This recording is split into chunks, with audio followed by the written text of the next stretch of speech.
সবাই কেমন আছেন? আশা করছি সবাই খুব ভালো আছেন। দেখুন কি একটা অবস্থা, গিয়েছি মাওয়াঘাটে ঘুরতে, আর ওখান থেকে বিক্রমপুর ভিতরে গ্রাম সাইডে চলে গিয়েছি। আর ওখান থেকে আপনার ভাইয়া আর আমি মিলে মানে দেশি মুরগি দেখতে পেয়ে নিয়ে এসেছি। তাও আমি শিওর না যেটা দেশি মুরগি নাকি না।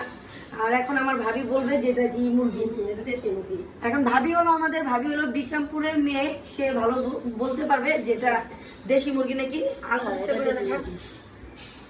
এত জোরে কামড় দিচ্ছে, মুরগিগুলো বাইকে করে আনাতে খুবটা মানে ক্লান্ত হয়ে গেছে।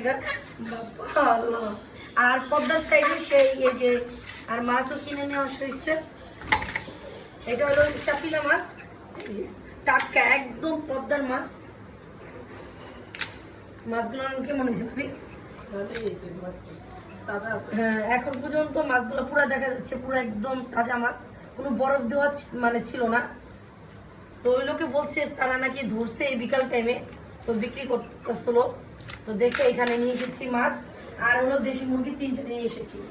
তো ভিডিওটা আপনাদের কাছে কেমন লাগলো সেটা আমাকে অবশ্যই কমেন্টে জানাবেন। আর মুরগিগুলো দেশি নাকি সেটাও আমাকে অবশ্যই বলবেন। তো সবাই সুস্থ থাকবেন, ভালো থাকবেন। আল্লাহ হাফেজ বাবা।